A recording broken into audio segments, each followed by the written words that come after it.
그 연말에 다들 바쁘실 텐데 이렇게 만나뵐 수 있는 기회를 갖게 돼서 대단히 영광입니다.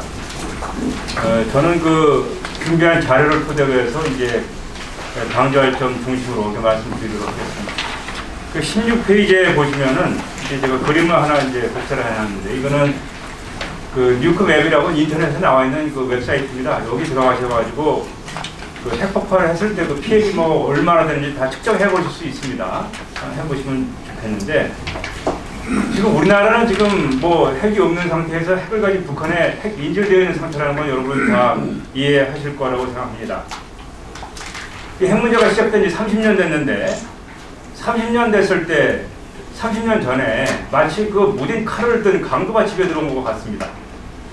그 강도 쫓아내려고 우리는 그 밥도 주고 음료수도 주고, 또 강도가 보면서 이제 뭐 옷 달라고 그러면 벗은 옷도 벗어주고, 또 시계도 풀어달라고 그러면 시계도 풀어주고 했는데, 그 핵포 그 칼도 놓으라고 포기시키기 위해서 결과는 지금 북한은 그 서슬이 펄한 칼을 갖게 되어 있고, 또 거기에다가 자폭 폭탄 쪽까지 입고 있다고 보시면 되겠습니다. 그 김영철이 얼마 전에 트럼프가 뭐 북한이 잃을 건 많다 얘기하니까 우리는 더 이상 잃을 게 없다고 얘기하지 않았습니까? 그게 바로 순교자들이 할 수 있는 그런 얘기들입니다. 자폭 폭탄 조끼 입고 있다는 뜻으로 저는 해석을 했습니다. 지금 광화문 상공에 이 프로그램에 의거해서 그 6차 핵실험 2017년 9월달에 미국이 한 핵실험, 뭐 정부에서는 150kg이라고 하지만 후에 자료들을 종합적으로 평가해보면 한 250에서 270kg 정도 나오는데, 히로시마에 터진 핵무기 한 20배 정도 되는 그 정도 규모입니다. 이게 터지면은 그 대략적 추산이 사망이 60만 명이고 부상이 260만입니다. 그러니까 사상자가 전부 다 한 330만 정도 나는 걸로 어림잡아 이렇게 되어 있고, 그 그림에 보시면 이게 전체적으로 피해 규모의 지역은 광화문에서 터졌을 때 뭐 도봉구, 공릉동, 구리시, 송파, 서초, 광명, 강서, 고양시 덕양구 이 정도까지 이제 1차 폭발 피해 지역으로 되어 있고, 이게 이제 시간이 지나면서 방사능 낙진이 이제 바람 불어서 또 이제 퍼지게 되면 상당 다른 지역에도 상당 부분 영향을 미칠 수가 있습니다. 이 정도 이제 파괴력을 가지고 있는데, 핵은 여러분 우리가 아직 핵에 대해서 경험을 해보지 못해서 많은 분들이 이건 뭐 그냥 북한이 가지고 있는 그냥 뭐 여러 가지 무기 중에 하나 아닐까 이렇게 생각하시는데, 핵이라는 건 질적으로 다른 무기입니다. 지금 북한은 우리가 핵이 없기 때문에 저 핵을 가지고 거침없이 우리를 협박하고 위협할 수 있습니다. 우리로서는 방어가 불가능합니다, 이게 지금. 소위 그래서 그 식자들은 이거를 절대 무기라고 얘기합니다. 마음대로 가지고 우리를 위협할 수 있는 절대 무기라고 하는데, 그 표 2를 보시면은 17페이지에 이거 그 국사편찬 연구소에서 나온 표입니다. 6.25 전쟁 3년 동안 군인, 민간인 포함해서 실종자와 포로 빼고 전사, 사망, 부상자 총 합계가 280만 정도 됩니다. 3년 동안 우리가 그렇게 치열하게 싸워서 쌍방간에 사상자가 한 280만 나왔는데, 지금 2017년 9월에 풍계리에서 핵실험한 수소탄 정도, 한 발 정도 여기 떨어지게 되면은 6.25 전쟁 3년 했던 것보다 더 큰 피해를 볼 수 있게 되어 있습니다. 그것이 북이 가지고 있는 핵무기의 위력입니다. 지금 그 작년부터 뭐 남북 정상회담, 미북 정상회담에서 총 6차례 회담이 열려가지고 뭐 핵 문제가 해결될 것처럼 하다가 이제 뭐 다시 뭐 파행과 분노의 시대가 온다는 거 하다 보니까 지금 국민 10명 중에 8명이 김정은이 핵을 포기할 거라고 믿지 않습니다. 모든 여론조사에서. 우리가 자체 핵무장을 하던 미국의 전세력을 들어오던 대응을 해야 된다는 여론은 10수년 전부터 모든 각종 여론조사에서 70%를 육박하고 일관되게 그 여론 그 조사를 유지하고 있습니다. 결국은 아까 이제 박건희 의장께서는 말씀하셨지만 북한 핵은 체제가 변하지 않는 한은 포기 못합니다.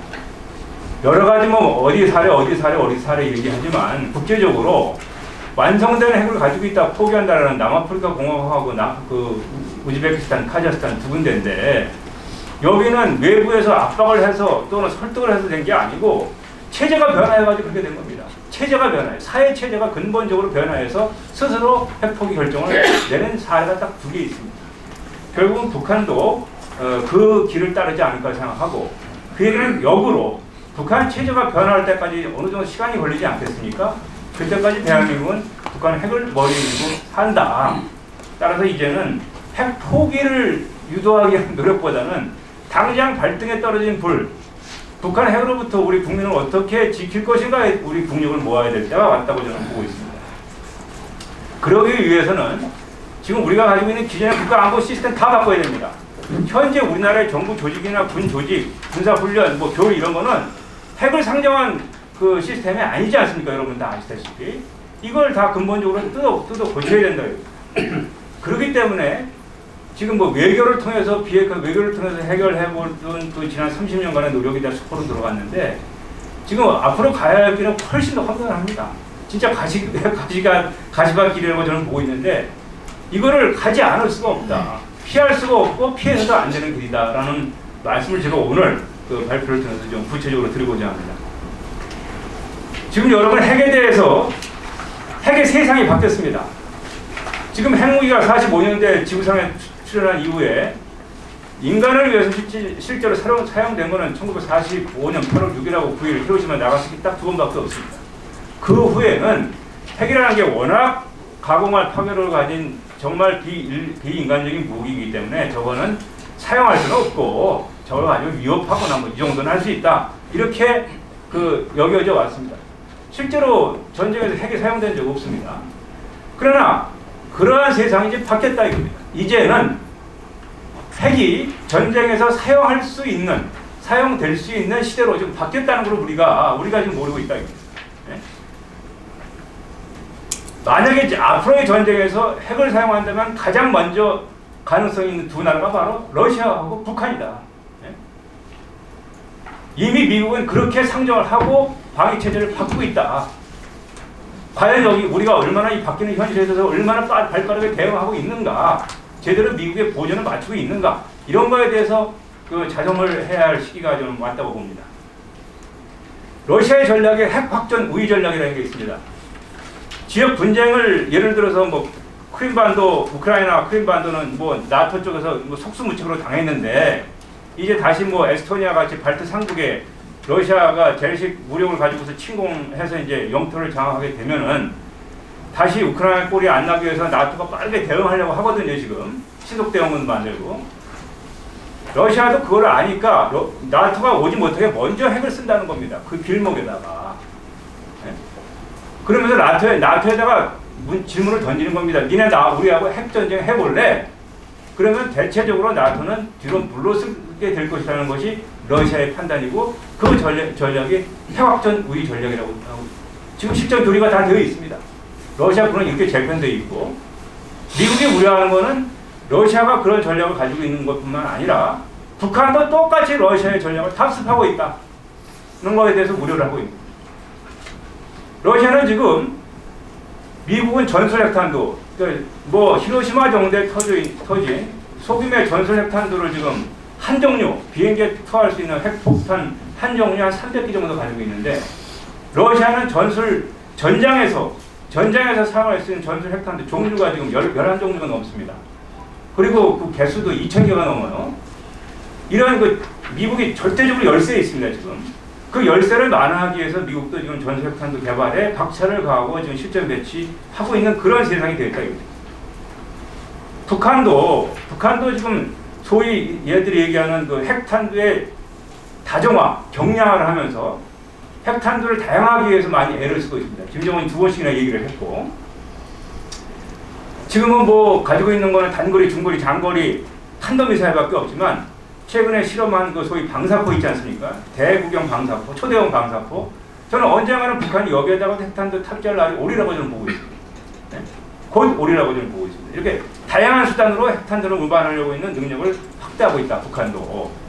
그래서 제가 뭐 옛날부터 걱정을 해왔지만 만약에 북한이 백령도나 수도권 북부 지역을 재래식 무력으로 침공을 하고 거기에 대해서 우리가 한미 간에 종합적으로 공동 대응하려고 할 때 저쪽에서 먼저 전술 핵탄두를 쓰면 어떻게 되겠습니까? 어떻게 되겠습니까? 지금 이 전략을 러시아가 가지고 있고 북한도 답습한다고 미국이 우려하고 있는 건데, 만약에 우리가 진입하려고 할 때 길목에다 핵탄두 하나 터뜨리면 우리가 그거 진격할 수 있겠습니까? 지금 전혀 핵에 대한 능력이 없는 우리나라가 지금 이게 현실이다. 이걸 꿈 같은 얘기가 아닙니다. 지금 여러분, 실제로 세상이 이렇게 움직이고 있고 여기에 대해서 미국이 좀 대응을 하고 있습니다. 대응을 하고 있고, 앞으로의 전쟁은 그냥 재래식 전쟁이 아니고 반드시 저쪽에서 핵을 사용할 것이기 때문에 핵전, 재래전 통합 전략으로 지금 미국이 움직이고 있고, 전 세계 각 지역 사령부별로 핵전쟁에 대한 그 능력을 다시 강화하고 있습니다. 사실 그 냉전 끝나고 아버지 부시가 우리 전술핵다 한국에서 철수하고 나서 미국도 태평양 지역에서 그 핵 운영 전략을 대폭적으로 줄였습니다. 여러분, 괌에서 뭐 B-52, B-1, B-2 뜰 때마다 뭐 죽음의 백조다, 뭐 핵무기 탑재한다, 뭐 얘기 언론 보도하지만 지금 괌에는 그 핵무기가 없습니다. 제가 알기로는 이제 앞으로 다시 배치를 하겠죠. 태평양 사령부도 핵전에 관련된 그 운영 그 규모가 대대급 이하로 다 축소됐었습니다. 지난 수십 년간 탈냉전 시대 30년 동안. 이제 다시 복원하겠죠. 그러면서 미국이 하는 얘기가 동맹 간에도 이 핵전, 재래전 배합을 위한 동맹 간의 유대를 강화하겠다라고 얘기를 했습니다. 얘기를 하고 있고 그게 움직이고 있는데, 예를 들어서 지난 6월달에, 올해 6월달에 그 미일 간의 확장 해역지 그 토의를 미국의 노스 다코다에 있는 전략 공군기지 사령부에서 했습니다. 거기에는 장거리 핵폭격기 플러스 미니맨 3 ICBM이 배치되어 있는 드문 그 전략 공군 사령부에서 미국과 일본이 미국의 확장 해역지 해구산을 어떻게 강화할 것이라는 것을 토의를 하고 있는 그런 세상입니다. 2017년 9월달에 북한이 수소탄 실험했을 때 당시 매티스 국방장관이 그 공군기지에 와가지고 북한이 미국을 공격하게 되면 그거는 자살행위가 될 것이다라고 경고했던 그 공군기지입니다. 한미 간에 우리가 그런 공군기지에 가서 지금 확장 해역지 훈련하고 토의 한 적 있는지 모르겠습니다. 저는 그런 보도를 접해본 적이 없거든요. 얼마나 우리가 이거 뒤쳐져 있는가. 우리가 먼저 미국을 끌어당겨가지고 그 대처 방안을 찾아야 할 형편에 지금 미일 그 협력보다도 뒤처지는 거 아닌가. 어차피 1차적인 위협 당사자는 대한민국인데 이런 그 현실에 나와 있다. 지금 그 이제 뭐 ICBM을 발사한다, 한다 뭐 이런 얘기들이 많이 있는데, 북한의 ICBM은 미국의 급소를 잡는 역할을 하는 겁니다. 미국이 우리를 도와주려 할 때 북한이 ICBM으로 핵탑재 ICBM으로 워싱턴이라는 뉴욕을 칠 수 있는 능력을 갖게 되면 미국을 목덜미를 당기게 되는 효과를 가지고, 따라서 우리는 미국이 과연 서울 보호하기 위해서 미국 희생할 수 있겠는가라는 합리적인 의심을 할 수밖에 없는 겁니다. 옛날에 서유럽 나토 동맹국들이 했듯이. 그런데도 이제 지금 우리나라는 뭐 외교를 지원하기 위해서 한미 연합훈련을 줄이고 뭐 전략사상 안 온다 이런 얘기가 팽행하는데, 이건 대단히 폐기한 논리입니다. 이건 미국의 전통적인 입장과도 배치되는 이 논리가, 이렇게 미국 국방장관도 자연스럽게 얘기하는 거는 그만큼 미국도 발등에 불이 떨어졌다는 얘기거든요. 저는 그래서 이제 핵 확장 억진이 핵우산이 이제 말에 성찬 필요 없고 이제 행동으로다가 이제 보여줘야 되는데, 기본적으로 핵우산을 강화해야 된다. 또 그러기 위해서는 미국의 전술핵을 다시 한반도에 들어올 수밖에 없다는 게 제 논지고, 그 표 3에 보시면은 지금도 그런 그 20페이지에 지금도 미국의 전술 핵탄두가 나토 해양국 5개, 해양국 6개 공군기지에 180개가 지금 배치되어 있고, 그 상당수의 그 핵탄두를 해당국 2개 공군기들과 같이 공유하고 있습니다. 이게 공유입니다. 이게 핵공유가 이런 겁니다. 핵공유가. 핵탄두가 해당 공군기지에 배치되어 있고 같이 훈련하고 유사시에 대비한 작전 계획을 쫙 같이 하는 거. 이게 핵공유입니다. 이렇게 해나갈 수밖에 없다. 그러기 위해서는 지금 핵 균형 전략을 찾기 위해서는 우리가 자체적으로 핵무장을 한다는 옵션을 포기할 수는 없습니다. 왜냐하면 협상의 칩으로 삼아야 되기 때문에 기본적으로 우리는 한미동맹을 유지하기 원하고 또 미국이 가지고 있는 여러 가지 정책을 고려해서 자체 핵무장은 피하고자 한다. 그 대신에 미국이 전술핵을 들어와 줘야 된다. 그러나 미국이 그렇지 못할 경우에는 우리는 생존을 위해서 어쩔 수 없이 자체 핵무장을 할 수밖에 없다라는 카드를 가지고 미국을 움직여야 된다. 라는 것이 저의 결론이고, 그래서 21회에 이제 단계적으로 5개 단계를 잡아놨는데, 최근 이와 관련해서 우리 사회에서 여러 가지 논란, 여러 가지 아주 반짝반짝하는 아이디어들이 많이 나오고 있습니다. 첫째가 이제 핵 공유 협정을 체결한다는 얘기가 나오고, 지금 한국당의 그 민평론인가 거기에도 지금 그게 들어가 있던데, 이거는 지금 사실 그 핵 공유 협정을 얘기하시는 분들이 어떤 얘기를 하는 것인지 그 내용도 사실 좀 불분명하게 많고요. 이게 좀 동기가 좀 사실 불순합니다. 왜냐하면은 제가 그 스토리를 잘 알고 있는데, 이게 원래 바른미래당에서 나온 아이디어입니다.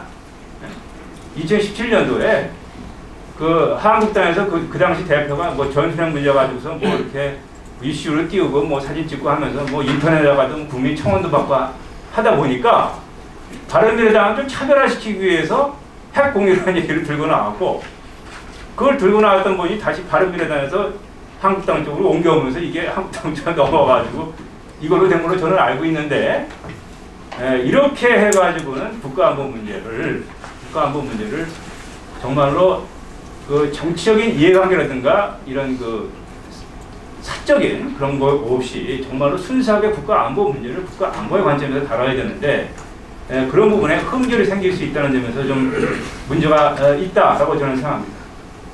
지금 얘기하는 핵공유 협정 얘기는 아무런 음식 재료도 없이 요리천만 가지고 요리 만들겠다는 거 똑같습니다. 이거는 아무것도 없는 찐빵도 아닙니다. 찐빵도 못 만듭니다. 지금 아무것도 없이는. 미국은 SLBM이니 ICBM이 이런 거 공유할 수 있다 얘기하시는데, 미국은 영카고도 그런 거 공유한 적 없습니다. 미국이 공유하는 거는 유럽에 배치된 전술핵 그거 가지고 공유하는 것 뿐입니다.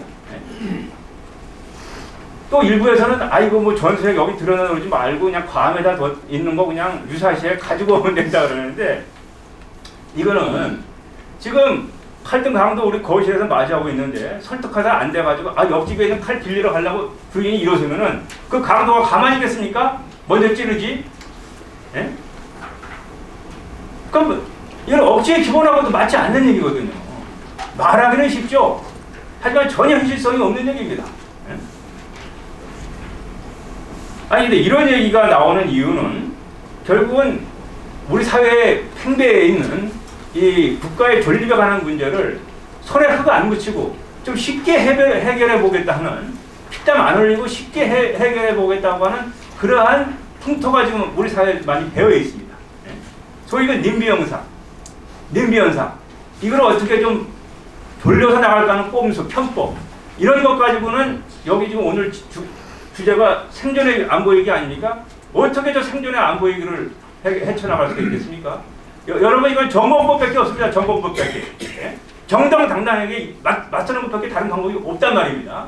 이런 부분들에 대해서 국민 여론을 많이 독려해야 되겠다 하는 말씀을 드리고요. 마지막으로 그 새로운 길 문제인데, 지금 그 북한 핵 문제 역대 지금 7번째 대통령입니다. 문재인 대통령이 노태우 대통령부터 시작해서 모든 대통령들이 진보 보수 막론하고 자기 임기 내에 핵을 해보겠다고 그랬습니다. 안 됐죠. 최근에 이제 군사 공격까지도 해서라도 좀 해보겠다, 이런 얘기까지 나오는 참수작전. 여러분, 빈라딘이나 얼마 전에 그 ISS에 두목고 가서 참수한 거는 그 사람들은 핵을 손에 쥐고 있지 않았습니다. 핵을 가지고 있는 나라의 지도자를 참수한 전례는 없습니다. 만약에 그 참수가 성공한다고 하더라도 그 후과는 우리가 감당할 수 있겠는가? 핵 확산의 아이러니는, 딜레마는, 핵을 가진 나라는 그 나라는 독재 권력이 중앙 통제하는 게 더 안전합니다. 왜냐? 핵무기를 중앙 통제하기 때문에. 그 나라의 지도부가 제거되어서 만약에 혼란이 발생할 경우에, 그래서 그 핵 통제가 제대로 안 될 경우에는 의도하지 않은 더 큰 피해를 볼 수 있다는 것도 우리가 반드시 고려를 해야 된다. 그래서 이 시대에는 우리 앞에 놓인 길은 꽃길이 아니라 가시밭길이다. 라는 걸 솔직하게 국민들한테 인정하고 내가 이거를 정면으로 돌파하겠다. 또 우리는 미래는 밝다. 라는 확신을 가지고 국민을 설득할 수 있는 강력한 지도자. 프랑스의 드골, 영국의 처칠, 우리 건국의 아버지 이승만 대통령, 박정희 대통령과 같은 강력한 리더십을 가진 지도자만이 이 난제를 해결할 수 있습니다. 이번 대통령이 아니면 차기 대통령에도 반드시 그런 사람이 나오지 않으면 이 문제는 해결 못하고 우리는 북한에게 인정할 수밖에 없다 하는 말씀을 드리고요. 결론적으로 우리는 이제 실존에 있는 여러분들이 다 걱정하듯이 우리 발등에 떨어진 위협으로부터 국민을 보호하는 책무를 게을리해서는 안 되고 정부가 못하면 지금 나와 계시는 우리 국민들이 스스로 해야 됩니다. 해야 되고 동시에 이 북한 핵 문제 이거는 이제 30년 된 문제가 더 악화돼가지고 실패를 해서 이 상황이 왔기 때문에 이거를 뭐 쇳불을 더 당기게 뽑겠다는 식으로 일거에 해결하려고 무리를 쓰려다가 상황이 더 악화될 수 있다는 점 이게 분명한 그 현실이기 때문에 시간을 두고 당분간은 북한 핵을 어떻게 관리하면서 이거를 북한이 스스로 변화해서 북한 주민들이 이 바깥 세상의 실상을 제대로 알아가지고 스스로 남아공이나 우크라이나 그 카자흐스탄 마냥 스스로 내부가 변화해서 민주적 결정에 의해서 스스로 핵을 포기하고 통일이 되는 그런 방향으로 나갈 수밖에 없고 그렇게 나가야 된다는 말씀을 드립니다. 마지막으로 결국은 이게 지금 제가 이제 국회 가서 한번 이런 얘기를 했는데 그 충남 서산에 오신 어떤 분들이 이런 얘기 처음 듣는다는 거예요. 아니 북한 문제가 이렇게 위협적이 되는지 처음 듣는데 왜 우리 지역구 국회의원들이 이런 얘기를 안 해주는 얘기예요. 그러니까 이거는 국민 여러분 걱정하는 분들이 많습니다. 이게 뭐 전술핵 배치 얘기하고 뭐 핵 위협 얘기하면 국민들이 그런 얘기 듣기 싫어하기 때문에 표가 떨어진다. 그래서 이런 얘기하면 안 된다. 그래서 톤 다운을 해야 되고 뭐 다른 거 찾아야 된다는 얘기가 우리 사회 팽배한데 국민들한테 제대로 실상을 알려야 됩니다. 그리고 국민들의 동의를 구해서 우리가 언제 이렇게 나약해졌었나 대한민국이 이제 두 발로 일어서자는 얘기를 하고 그렇게 해서 건전한 여론을 형성하는 것은 아마 이 시민단체의 몫이 아닐까 생각이 됩니다. 지금 세상이 변했습니다. 이제 세상은 신냉전이라 얘기하시는데 이념 전쟁은 끝났습니다. 이념 전쟁이 끝났고 이제 세상은 자유대 독재에 충돌하는 그런 세상입니다. 전 세계에서 독재가 출몰하고 있고 독재가 더 강화되고 있습니다. 여기에 대해서 자유 세력이 맞서서 이 자유와 독재가 충돌하는 가장 핵심 지역이 한반도 아니겠습니까? 이 자유와 독재 충돌 시대에 자유가 승리하는 그날 우리는 통일되고 북한의 문제도 해결될 수 있다라는 확신을 가지고 이제 우리나라가 그쪽 방향으로 움직여야 될 거라고 생각합니다. 발표 마치겠습니다. 감사합니다.